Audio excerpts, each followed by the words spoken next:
ये कहानी है एक दूर के जंगल की, जिसमें टोनी चिड़िया अपनी सहेलियों के साथ बैठी हुई थी कि एक सहेली कहती है, टोनी हम दोनों मेहंदी सीखने जा रहे हैं हरियाली तोती के पास, तू भी हमारे साथ चल। नहीं, मैं नहीं जा सकती। क्यों? तू क्यों नहीं जा सकती हमारे साथ? मेरी माँ के पास इतने पैसे नहीं है कि वो हरियाली काकी को फीस दे सके। तू नहीं जा रही तो ठीक है, लेकिन हम तो जरूर जाएंगे और इस बार मेहंदी लगाने का कंपटीशन तो हम ही जीतेंगे। टोनी घर पहुंची तो वो अपनी माँ के पास जाकर रोने लग जाती है। क्या हुआ टोनी बेटी, तू रो क्यों रही है? माँ, हम इतने गरीब क्यों हैं कि हम जीवन की खुशियाँ भी नहीं पा सकते। अच्छा होता मैं पैदा होते साथ ही मर जाती। मेरी सारी सहेलियां मेहंदी सीखने जा रही हैं, मगर मेरे पास इतने पैसे नहीं हैं कि मैं भी उनके साथ मेहंदी सीखने जा सकूं। फिर अगले दिन जब मम्मा चिड़िया नदी पे जाती है तो वो अपनी सहेली लूसी कबूतरी को अपनी बेटी की बात बताती है। लूसी, टोनी तो कल से रोए जा रही है। वो हरियाली तोती के पास मेहंदी सीखना चाहती है, लेकिन मैं क्या करूं, मेरे पास इतने पैसे नहीं हैं। वो क्या जाने उसकी मम्मा कितनी गरीब है।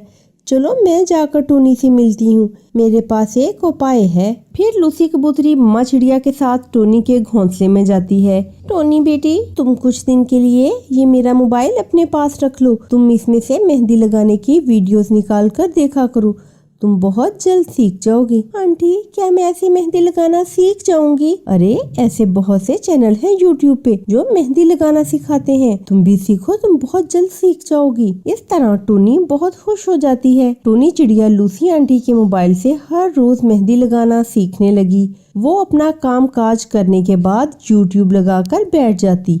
दूसरी तरफ उसकी सहेलियाँ हरियाली तोती से मेहंदी लगाना सीख रही थी। जाओ और तुम जल्दी से जाकर मेहंदी लेके आओ। जी हरियाली आंटी, मैं अभी लेकर आती हूँ। चिंकी घर से पैसे लेने के बाद दुकान से मेहंदी लेती है और हरियाली के पास आ जाती है। वो सारा दिन हरियाली के पास बैठकर मेहंदी लगाना सीखा करती थी। अब जाओ और मेरे मुन्ने को खिलाओ थोड़ी देर, बहुत हो गया मेहंदी लगाने का काम। इस तरह दिन गुजरते गए और जंगल में मेहंदी लगाने का कंपटीशन आ जाता है। टोनी भी हिस्सा लेने पहुंच जाती है। उसे देख उसकी दोनों सहेलियां उसका बहुत मजाक उड़ाती हैं। टोनी, तेरी मेहंदी देखकर तो सब हंसेंगे, तू क्या जाने मेहंदी कैसे लगाई जाती है। टोनी, तुम ऐसा करो, एक ग्लास लो, उसमें मेहंदी को घोलो और उसे अपने पंखों पर गिरा लो।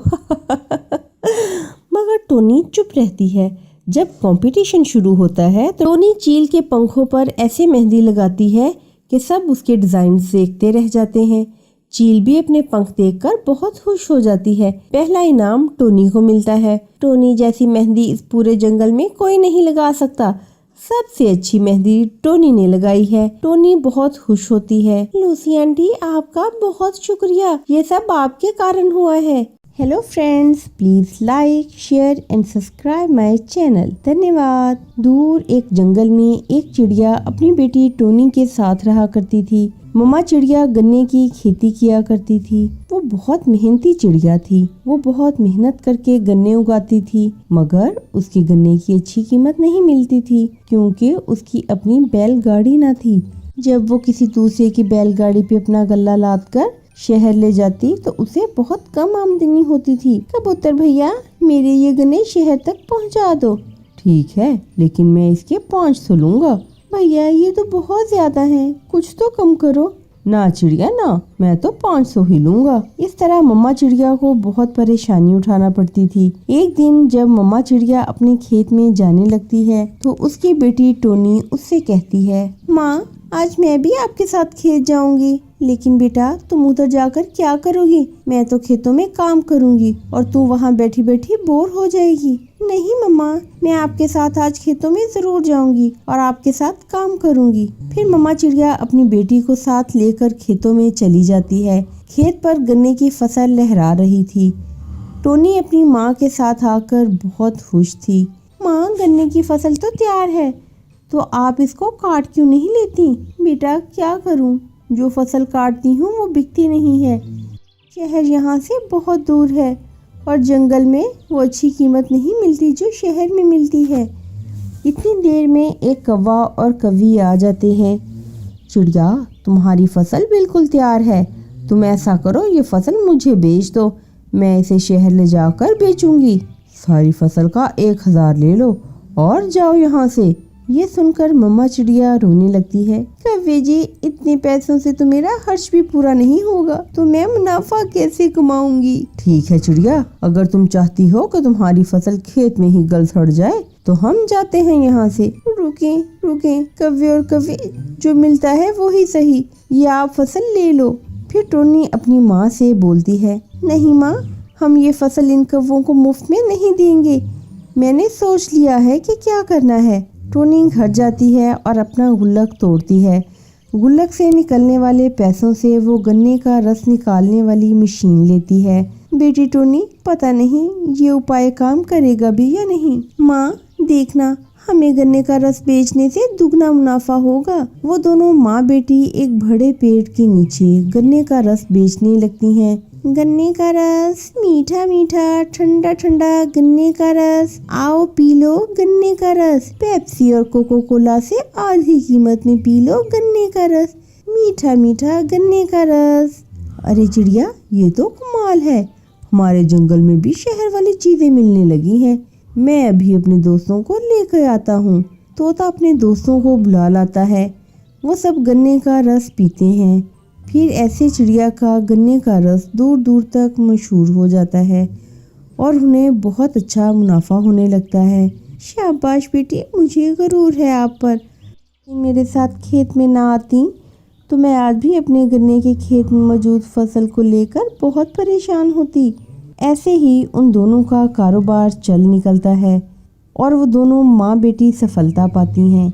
दोस्तों, अगर आपको ये वीडियो अच्छी लगी हो तो हमारे चैनल को लाइक करें, अपने दोस्तों के साथ शेयर करें और हमारे चैनल को सब्सक्राइब करना मत भूलिएगा। धन्यवाद।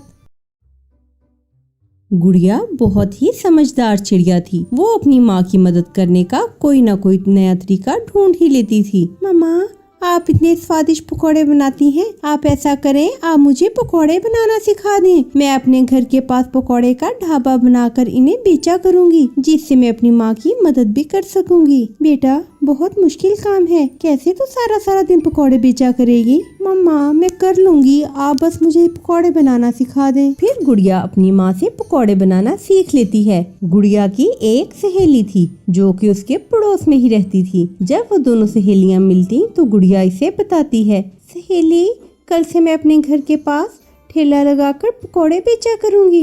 हाय, तुम पकौड़े बेचा करोगी? ये काम तो गरीब पक्षी करते हैं, ये तो बहुत ही छोटा काम है। कोई भी काम छोटा या बड़ा नहीं होता, बल्कि मेहनत करने से हर काम बड़ा बन जाता है। तो फिर तू ही कर ऐसे बड़े बड़े काम। तेरी और मेरी दोस्ती आज से खत्म हुई। मैं एक पकौड़े बेचने वाली चिड़िया से दोस्ती नहीं रख सकती। गुड़िया की सहेली ऐसा कहकर वहाँ से चली जाती है, लेकिन गुड़िया अपने फैसले पर डटी रहती है। दूसरे रोज अपने घर के पास पेड़ के नीचे पकौड़ों का ठेला लगाती है। थोड़ी ही देर में गुड़िया के पकौड़ों की खुशबू सारे पक्षियों को अपनी ओर खींच लेती है और वहाँ पे भीड़ लग जाती है। मुझे पहले पकौड़े दो, मैं पहले आई हूँ। नहीं नहीं, मुझे पहले पकौड़े दो, पहले यहाँ पे मैं आई थी। लूसी और हरियाली तोती, आप लोग चिंता न करें, पकौड़े तो सबको मिलेंगे। थोड़ी देर बाद गुड़िया की सहेली मैना वहाँ से गुजरती है। गुड़िया अपनी दोस्त को आवाज देती है, मैना, मैना सहेली, आओ तुम भी पकौड़े खा लो। खबरदार, मुझे दोबारा आवाज ना देना, तेरी और मेरी दोस्ती खत्म हो चुकी है। मैना गुस्से में वहाँ से चली जाती है। दिन ऐसे ही गुजरते गए। फिर एक दिन मैना की शादी होती है और वो गुड़िया को अपनी शादी पे इनवाइट नहीं करती। मम्मा, आज मेरी दोस्त मैना की शादी है और उसने मुझे बुलाया तक नहीं, लेकिन मैं गिफ्ट लेकर उसकी शादी पे जरूर जाऊंगी और मैं अपनी शुभकामनाएं उसको दूंगी। हाँ बेटी, आप ये गिफ्ट जरूर ले जाओ और मैना से मिल के आओ। गुड़िया गिफ्ट लेकर जाती है। तुम यहाँ क्या कर रही हो? चले जाओ यहाँ से। मैना सहेली, मैं तेरे लिए गिफ्ट लेकर आई हूँ, ये रख लो। लेकिन मैना उसका गिफ्ट उठाकर बाहर फेंक देती है। मेरी शादी बहुत अमीर घर में होने जा रही है, मुझे तुझ जैसी पकौड़े बेचने वाली के गिफ्ट की कोई जरूरत नहीं, चल भाग यहाँ से। गुड़िया रोते हुए वहाँ से चली जाती है और मैना ब्याह कर अपने पति के साथ चली जाती है। गुड़िया फिर से अपने काम पर लग जाती है। 2-4 रोज तो मैना का पति उसके साथ अच्छा बर्ताव करता है, लेकिन फिर उससे लड़ाई झगड़ा शुरू कर देता है। उठ जा, अब तेरे पंखों की मेहंदी उतर गई है, जा मेरे लिए भोजन बना कर लेके आ। पति जी, माँ ने तो बताया था कि आपके बहुत से अंगूरों के बाग हैं। वो तो मैंने शादी करने के लिए झूठ बोला था।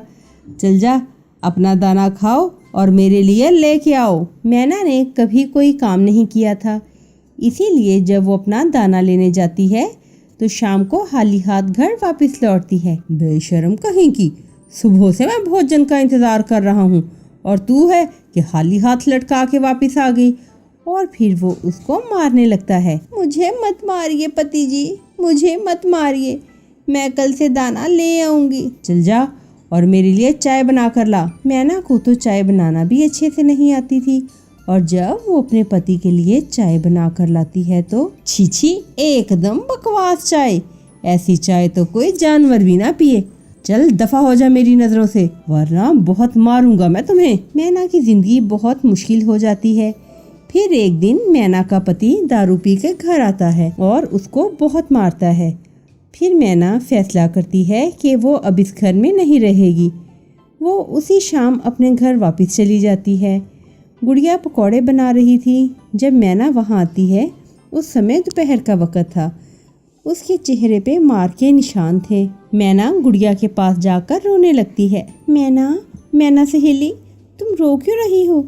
और ये तुम्हारे चेहरे पे निशान कैसे हैं? गुड़िया, मुझे माफ़ कर दो, मैंने कभी तुम्हारी बातों पर ध्यान ना दिया था। अपनी ज़िंदगी में मेहनत करने की बजाय मैंने अमीर पक्षी से शादी की, मगर मेरा पति मुझे बहुत मारता है और मुझ पर बहुत अत्याचार करता है। चुप हो जाओ सहेली, आज से तुम भी मेरे साथ यहाँ पे काम करोगी तो मेरे पकौड़े और भी स्वादिष्ट बन जाएंगे। फिर इस तरह मैना अपनी सहेली गुड़िया के साथ मिलकर पकौड़े बेचने लगती है। तो प्यारे दोस्तों, अगर आपको ये वीडियो अच्छी लगी हो तो इस वीडियो को लाइक करें, अपने दोस्तों के साथ शेयर करें और हमारे चैनल को सब्सक्राइब करना मत भूलिएगा। आपका धन्यवाद।